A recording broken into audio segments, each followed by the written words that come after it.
HBO has released the first episode of House of the Dragon Season 2, which finds Rhaenyra struggling to come to terms with her son's murder as Alicent grows concerned that Aegon's small council may lead them into all-out war. Now, I will be spoiling some details about the premiere episode, so if you don't want to have anything spoiled for you, then I suggest you turn off this video and go on to watch House of the Dragon instead.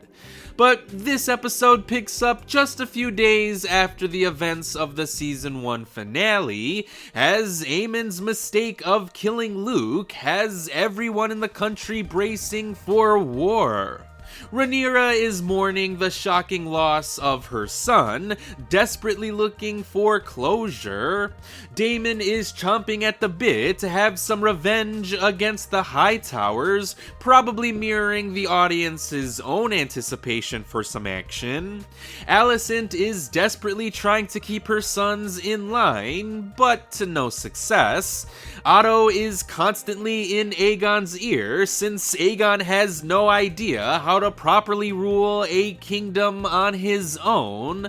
The intricacies and complexities that come with being king are just completely lost on him.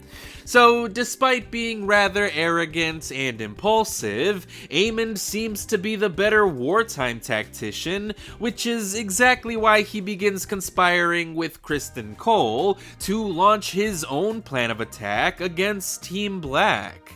But his scheming behind the council's back may only lead to more trouble down the line. So all of these characters are bracing for the inevitability of war, and it's fascinating to see how differently they all react. But the eventuality of war comes to an end once Rhaenyra comes back to Dragonstone and says, "I want Aemon Targaryen." Because with that one line alone, Rhaenyra has declared that she is out for blood. And I gotta give it to Emma Darcy here, because even though she only has one line of dialogue in the entire episode, I couldn't help but feel for her character. Rhaenyra is experiencing a wide range of emotions, from shock to grief to anger to sadness and more, and every emotion shines through her performance without any dialogue whatsoever. But she may come to regret saying, "I want Aemon Targaryen," as this declaration causes a ripple effect where the events that take place spiral way out of control.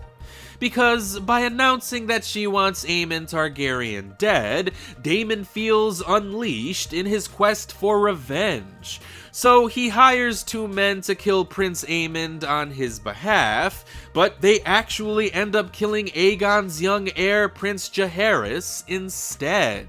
And that was quite a dark note for this particular episode to end on, especially on Father's Day.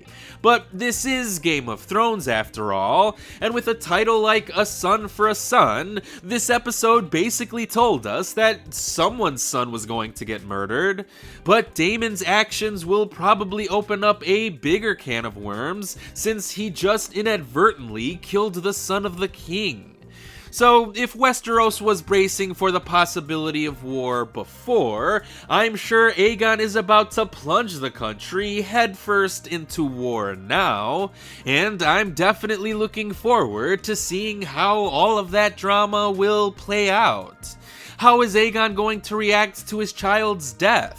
Will he be upset with Alicent for sleeping with the commander of the Kingsguard while his son was being murdered?